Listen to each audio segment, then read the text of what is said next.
जय हिंद साथियों। बैठक व्यवस्था से बहुत सारे एग्जामों में प्रश्न आते हैं और बैठक व्यवस्था को अगर एक बार आप अरेंज कर लो तो उसके बहुत सारे प्रश्न ऐसे ही बन जाते हैं। तो बैठक व्यवस्था को अगर आप बनाना चाहते हो तो बहुत इजी और आसान ट्रिक में मैं इस वीडियो में बताने वाला हूँ। ध्यान से देखना और अच्छे से समझना। यहाँ पे जो मैं प्रश्न बताने वाला हूँ सेम टू सेम ऐसे ही प्रश्न SSC, bank PO, PSC, UPSC ऐसे एग्जामों में आते रहते हैं। एक बैठक व्यवस्था को आप अरेंज कर लेते हो तो उससे 2 से 3 प्रश्न, 4 प्रश्न आसानी से बन जाता है। तो अरेंज कैसे करना है, बहुत लोगों को तो अरेंज करना नहीं आता है। तो आपको मैं इस वीडियो में पूरा किसी मेज पर 5 विषयों की पुस्तकें निम्न प्रकार रखी है। अर्थशास्त्र गणित के ऊपर है, संस्कृत हिंदी के नीचे है, हिंदी के ऊपर गणित है, विज्ञान संस्कृत के नीचे है। तो सबसे नीचे कौन सी पुस्तक है? उत्तर यहाँ पे बताना है हिंदी, संस्कृत, गणित, विज्ञान। चलो बैठक व्यवस्था को अरेंज करते हैं और इसका उत्तर देखते हैं। तो फिर से हमें क्या करना है, फिर से प्रश्न को पढ़ना है। कहां से? अर्थशास्त्र 5 सब्जेक्ट है तो 5 सब्जेक्टों को हमें अरेंज करना है। लेकिन किस प्रकार अरेंज करना है? रेखा के 2 ही प्रकार के होते हैं। एक रेखा में अरेंज करना होता है बैठक व्यवस्था में, और दूसरा जो प्रकार है वो वृत्त के समान है, मतलब वृत्तीय गति अरेंज होता है। तो एक रेखा में और एक वृत्त में। तो चलो मैं पहले रेखा में आपको अरेंज करके दिखाता हूं। तो देखो यहां पे मैं क्या करूंगा, ऊपर से नीचे कह रहे हैं तो ऊपर से नीचे एक मैं रेखा खींच लेता हूं। इस तरह से रेखा खींच लेता हूं। 5 लोगों को मुझे यहाँ पे अरेंज करना है। पहला क्या कह रहा है, मतलब जो टॉपिक है वो क्या कह रहा है, अर्थशास्त्र गणित के ऊपर है कह रहा है। तो अर्थशास्त्र गणित के ऊपर रख लेते हैं। तो यहाँ पे मैं गणित लिख लेता हूं, गणित, और गणित के ऊपर में क्या रखूंगा, अर्थशास्त्र। अर्थशास्त्र की किताब को गणित के ऊपर मैंने रख दिया। आगे पढ़ते हैं। आगे क्या कह रहा है, संस्कृत हिंदी के नीचे है। अब यहाँ पे देखो कहाँ पे रखना है पता नहीं चल रहा है, तो इसे साइड में लिख लेते हैं पहले। तो हिंदी के नीचे संस्कृत, इस तरह से लिख लेते हैं। ठीक है, आगे ये अरेंज हो जाएगा, बस आपको दिमाग लगाना है जैसे मैं लगा रहा हूं। आगे क्या कह रहा है, हिंदी के ऊपर गणित है। तो हिंदी के ऊपर गणित, तो गणित तो यहाँ पे है ना। तो हिंदी को अगर मैं यहां पे ले आता हूं तो इसके नीचे में क्या, संस्कृत भी आ जाएगा ऑटोमेटिकली। तो यहाँ पे आ गया संस्कृत, आ गया। 4 विषय यहाँ पे अरेंज हो गया, बचा है एक विषय। अब आगे फिर से पढ़ते हैं, क्या कह रहा है, विज्ञान संस्कृत के नीचे है। तो संस्कृत के नीचे देखो यहाँ पे क्या करेंगे, संस्कृत के नीचे में विज्ञान लिखेंगे, विज्ञान।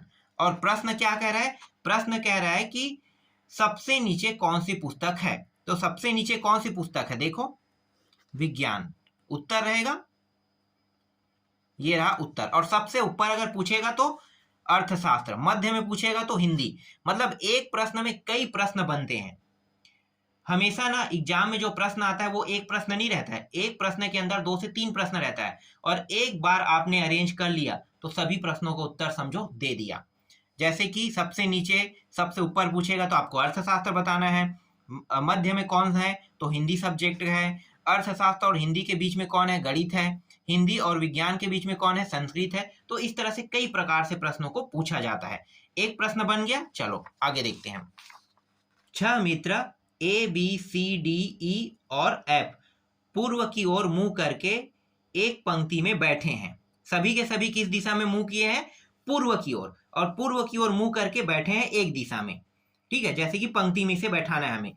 सी बीच में है ए और ई के, बी ई के निकटतम दाएं लेकिन डी के बाईं ओर है, एफ दाएं छोर पर नहीं है, बाएं छोर पर कौन है बताना है। तो यहाँ पे उत्तर देखो, ए बी सी और डी, मतलब 4 ऑप्शन दिया हुआ है। तो ए बी सी और एफ यहाँ पे दिया है ना। तो कैसे पता चलेगा, जब तक कि अरेंज नहीं करेंगे तब तक ये बनेगा नहीं। तो अरेंज करते हैं बहुत आसान ट्रिक में। सबसे पहले एक पंक्ति बना लेते हैं, इस तरह से एक रेखा खींचते हैं, ये रहा एक रेखा। और 6 व्यक्ति है, मान लो 6 मित्र है, और 6 मित्रों को इस रेखा में हमें अरेंज करना है। तो सबसे पहले क्या कह रहा है, सबसे पहले ये कह रहा है कि सी बीच में है, किसके, ए और ई के। तो ए और ई ले लेते हैं। तो ए को मैंने यहां पे रखा और ई को मैंने यहां पे रख लिया, और दोनों के बीच में क्या रख लेते हैं, सी ले लेते हैं। ठीक है, सी को मैंने कहाँ पे रख दिया, यहाँ पे। अभी इन दोनों का क्रम फिक्स नहीं हुआ है, इसे मैं आगे पीछे कर सकता हूं। तो अभी सिर्फ बनावटी के लिए हमने क्या कर दिया कि हमें पता है कि ए और ई के बीच में क्या सी है। कंफर्म कर लेंगे, कुछ समय बाद आपको कंफर्म हो जाएगा कि ए यहाँ पे रहेगा कि यहाँ पे, या ई यहाँ पे रहेगा कि यहाँ पे रहेगा। लेकिन सी का जो बिंदु पॉइंट है ये क्लियर है कि सी यहीं पे बैठेगा। आगे देखें, बी ई के निकटतम दाएं लेकिन डी के बाईं ओर है। अब बाईं और दाईं के बारे में आपको पता है। देखो, अगर हम ऐसे आते हैं इस डायरेक्शन में तो इसे हम कहते हैं बायां। क्या कहेंगे, बायां कहेंगे। और अगर हम इधर से ऐसे चलते हैं तो इसे क्या कहेंगे, दायां कहेंगे। याद रखना, दायां और बायां। तो बायां, यहां से इस दिशा में जाएंगे तो बायां, और यहां से इस दिशा में जाएंगे तो दायां कहेंगे। अब प्रश्न में क्या कहा है कि जो बी है ना वो ई के निकटतम दाएं, ठीक है, ई के निकटतम दाएं लेकिन डी के बाईं ओर बैठा है, ये कह रहा है। तो डी के बाईं ओर बैठा है, तो ई के निकटतम, ई के निकटतम कह रहा है, तो ई के निकटतम यहाँ पे बिंदु आ जाएगा बी, और दाईं ओर, बी के दाईं ओर ये डी है, डी के बाईं ओर कौन बैठा है, बी बैठा है। ऐसा कह रहा है इस प्रश्न में। समझ में आ गया। तो इस हिसाब से हमने अरेंज कर लिया यहां तक। अब एक बचा हुआ है, बचा क्या है, बचा ये है कि एफ दाएं छोर पर नहीं है। दायां छोर, ये दायां छोर है और ये बायां छोर है। तो दायां छोर पर नहीं, इसका मतलब क्या है कि ये बायां छोर पर होगा। तो यहाँ पे एफ को अरेंज कर देते हैं। हो गया अरेंज। अब जो प्रश्न पूछा उसका उत्तर देख लेते हैं। क्या कह रहा है, बाएं छोर पर कौन है। तो बाएं छोर देखो तो ये बायां छोर है, बायां छोर पर एफ है, यही क्या होगा, इसका उत्तर होगा। दायां छोर पूछता तो ये डी इसका उत्तर होता। मध्य बिंदु पूछता तो मध्य में दो है, सी और ई। तो यहाँ पे ए और ई के बीच में कौन बैठा है, सी बैठा है, ऐसा पूछते हैं। तो सी को आपको उत्तर लेना है। तो इस प्रकार से अगर आप अरेंज करते हो तो आसानी से किसी भी प्रश्नों का जवाब आप दे सकते हैं। तो दो टाइप मैंने आपको सिखा दिया। एक रैखिक से दो प्रश्न बन गया। अब दूसरा टाइप देख लेते हैं। ठीक है, पहला टाइप मैंने बता दिया, अब दूसरा टाइप देखते हैं। दूसरा जो टाइप रहेगा वो वृत्ति होगा, गोली आकार में बैठना। गोली आकार में बैठने वाला जो होता है ना, अरेंज करना सबसे ज्यादा टफ होता है वही। अगर गोली आकार में बैठना आप एक बार सीख गए तो सोचो हर प्रश्न आप ऐसे ही बना लोगे। तो चलो मैं आपको बताता हूं गोली आकार में बैठाना कैसे बैठाते हैं। तो देखो, प्रश्न है, 6 सहेलियां एक वृत्ताकार पथ पर बैठकर केंद्र की ओर मुंह करके बातें कर रही हैं। सुशीला, सुधा और पुष्पा के मध्य नहीं बैठी है। पूनम पुष्पा की पड़ोसी है और रिंकी के ठीक बाएं बैठी है। पिंकी सुशीला के दाएं दूसरे स्थान पर बैठी है। रिंकी के ठीक सामने पिंकी बैठी है। पुष्पा के ठीक सामने कौन बैठी है, बताना है। और इसमें जो वस्तुनिष्ठ प्रश्न है वो क्या है, ए पिंकी, बी पूनम, सी सुधा और डी सुशीला दिया हुआ है। तो चलो इसको बैठक व्यवस्था में अरेंज कर लेते हैं। तो 6 सहेली हैं, मतलब हमें क्या बनाना है, एक वृत्त बनाना है, गोल। तो इस तरह से हम क्या करेंगे, एक गोल आकृति बना देंगे। ये रहा गोल आकृति। इस गोल आकृति में 6 लोगों को बैठाना है और सभी के मुंह किस ओर है, ये केंद्र, इसे देख रहे हैं सभी। ठीक है, तो एक यहाँ पे है, दूसरा यहाँ पे है, तीसरा यहाँ पे, चौथा यहाँ पे, पांचवा और छठवा। 6 लोगों को बैठाना है। चलो अब प्रश्न को पढ़ते हैं। प्रश्न में सुशीला, सुधा और पुष्पा के मध्य में नहीं है। अब यहाँ पे नहीं है कह दिया है तो ये सबसे लास्ट में अरेंज करेंगे। क्यों, क्योंकि अगर अभी से अरेंज करेंगे ना इसे ना, तो ये गलत करवा देगा हमारे प्रश्न को, क्योंकि यहाँ पे नहीं है कह रहा है। बैठा है कहता तो मैं यहाँ पे लेता, तो अभी इसे अरेंज नहीं करेंगे। आगे पढ़ते हैं। पूनम पुष्पा की पड़ोसी है। तो पूनम जो है वो किसकी पड़ोसी है, पुष्पा की। तो यहाँ पे मैं पुष्पा ले लेता हूँ। पुष्पा का जो बैठक है वो तो फिक्स हो गया ना, तो यहाँ पे मैं किसको ले लेता हूँ, पुष्पा को ले लेता हूँ। एक सेकंड में पूरा पढ़ लेते हैं। क्या कह रहा है, पूनम पुष्पा की पड़ोसी है और रिंकी के, एक सेकंड, पूनम नहीं, यहाँ पे पूनम आएगा। पूनम पुष्पा की पड़ोसी है। तो पूनम पुष्पा की पड़ोसी है और किस ओर बैठी हुई है, ये बैठी हुई है रिंकी के ठीक बाईं बैठी है। ठीक है, रिंकी के ठीक बाईं कौन? पूनम। तो रिंकी देखो ये जो है ये क्या है, इस डायरेक्शन में जाएगा तो इसे हम क्या कहते हैं? दायां कहते हैं। और ये इधर से अगर इस डायरेक्शन की ओर आएगा इधर से तो इसे क्या कहेंगे? बायां कहेंगे। ठीक है, तो बायां। तो इस प्रश्न में क्या कह रहा है? प्रश्न में कह रहा है पूनम पुष्पा की पड़ोसी है। तो पूनम को मैंने यहाँ पे लिया और पुष्पा की पड़ोसी है, तो पुष्पा या तो यहाँ पे रहेगा या तो यहाँ पे। क्लियर कौन करेगा? अभी भी स्पष्ट नहीं हुआ है कि पुष्पा जो है वो यहाँ पे बैठेगा कि यहाँ पे बैठेगा, लेकिन इनका पड़ोसी है तो पड़ोसी है तो डेफिनेटली या तो यहाँ पे होगा या तो यहाँ पे होगा। आगे क्या कह रहा है? आगे कह रहा है रिंकी के ठीक बाईं बैठी है कौन? पूनम। तो रिंकी के ठीक बाईं, तो ये जो डायरेक्शन है ये क्या है? बायां है। तो रिंकी को अगर मैं यहाँ पे लेता हूं तो रिंकी के बायां में बैठा है पूनम, तो ऑटोमेटिकली यहाँ पे क्या आ जाएगा? पुष्पा आ जाएगा। देखो बहुत आसान है, पुष्पा ऑटोमेटिकली कहाँ पे आ गया? यहाँ पे। मैंने बताया ना, या तो पुष्पा यहाँ पे होता है या तो यहाँ पे, लेकिन जैसे ही मैंने रिंकी को यहाँ पे लिया तो ये पुष्पा कहाँ पे आ गया? यहाँ पे आ गया। समझ में आ गया? ठीक है, आगे देखो। फिर आगे प्रश्न क्या कर रहा है? पिंकी सुशीला के दाईं दूसरे स्थान पर बैठी है कौन? पिंकी। पिंकी जो है वो सुशीला के दाएं दूसरे स्थान पर बैठी है। तो देखो सुशीला को मैं कहां पे ले सकता हूं? या तो मैं यहां पे ले सकता हूं या तो मैं यहां पे ले सकता हूं। क्यों? क्योंकि दूसरे स्थान पर मुझे पिंकी को बैठाना है, तो मैं यहां पे तो कोई भी कंडीशन में सुशीला नहीं ले सकता। अगर यहां पे लूंगा तो एक स्थान छोड़ के यहां पे बैठाएंगे तो यहाँ पे तो पहले पुष्पा ही बैठा है। अगर मैं यहीं से यहां से देखता हूं तो यहाँ पे रिंकी बैठा है। इसका मतलब ये है कि सुशीला या तो यहाँ पे रहेगा या तो यहाँ पे। अभी भी स्पष्ट नहीं हुआ है, आगे प्रश्न जब पढ़ेंगे तो स्पष्ट हो जाएगा।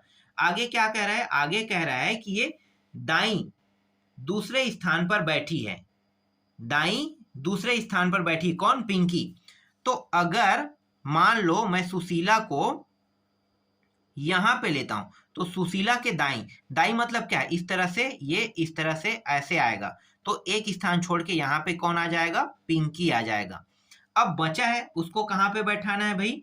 बचा है उसको मुझे यहां पे बैठाना है। और कौन बचा है? बचा है, देखते हैं, सुशीला हो गया, पिंकी हो गया, सुधा बचा है ना, सुधा बचा है। तो सुधा ऑटोमेटिकली कहां पे आ जाएगा? यहां पे आ जाएगा। समझ में आ गया? अब प्रश्न जो का है उसका उत्तर देख लेते हैं। प्रश्न क्या कह रहा है? पुष्पा के ठीक सामने कौन बैठा है? तो पुष्पा के ठीक सामने ये जो है ये इसके सामने है। देखो सबका सामने मिला लेते हैं, ये दोनों एक दूसरे के सामने हैं। पिंकी और ये दोनों एक दूसरे के सामने हैं। पुष्पा और सुशीला एक दूसरे के सामने हैं। तो पुष्पा के सामने पूछा है तो पुष्पा के सामने कौन है? सुशीला। यही क्या होगा? इसका उत्तर होगा। देखो कितना आसान था अरेंज करना, बस आपको अरेंज करना है। जैसे ही अरेंज होगा इसके प्रश्नों का उत्तर ऑटोमेटिकली मिल जाएगा।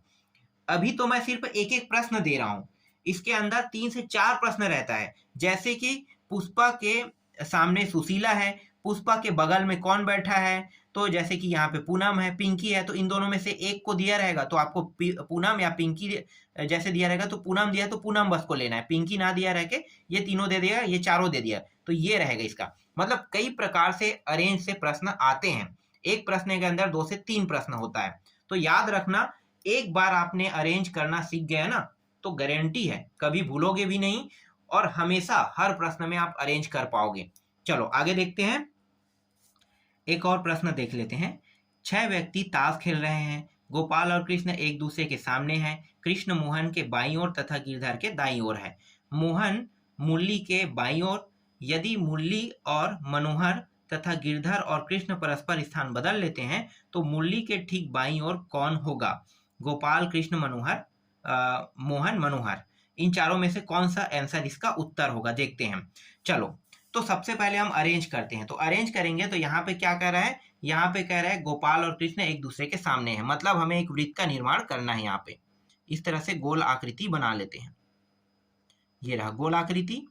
6 लोगों को अरेंज करना है इस प्रकार से। तो इस प्रश्न में कहा है कि गोपाल और कृष्ण आमने सामने, तो यहाँ पे मैं ले लेता हूँ गोपाल ले लेता हूँ और यहाँ पे ऊपर में कृष्ण, क्योंकि ये दोनों एक दूसरे के सामने हैं। आगे क्या कह रहा है प्रश्न? कृष्ण मोहन के बाईं ओर। मतलब यहाँ पे अगर मैं मोहन को लूंगा तो बाईं ओर कौन हो जाएगा? कृष्ण। कैसे? देखो, ये इस तरह से डायरेक्शन जाने वालों को क्या कहते हैं? बायां कहते हैं। और इधर से अगर ऐसे डायरेक्शन में जाएगा, ऐसे गोल अगर ऐसे घूमेगा तो इसे क्या कहते हैं? दायां कहते हैं। ठीक है, एरो को ध्यान देना, ये एरो जा रहा है इस तरह से बायां को दर्शा रहा है, और इधर से अगर ये ऐसे डायरेक्शन में जाएगा तो इसको दायां कहते हैं। तो मोहन के बाईं ओर कौन बैठा है? कृष्ण बैठा है। ठीक है, तथा और जो गिरधर है वो कृष्ण के किस दिशा में बैठा हुआ है? दाईं ओर। तो कृष्ण के दाईं ओर यहाँ पे गिरधर आ जाएगा। ये अरेंज हो गया। अब बचा है 2 स्थान और बचा है, 2 स्थान को भी अरेंज कर लेते हैं। अगर एक यहाँ पे अरेंज हो जाता है तो दूसरे को हम ऑटोमेटिकली यहाँ पे लिख लेंगे। हमेशा आपको ऐसे ही करना है, क्योंकि उसको भी आपको अरेंज करते हुए नहीं बैठना है ना। अगर करते बैठोगे तो वो कभी अरेंज नहीं होता है, अंतिम पद कभी अरेंज नहीं होता है, याद रखना।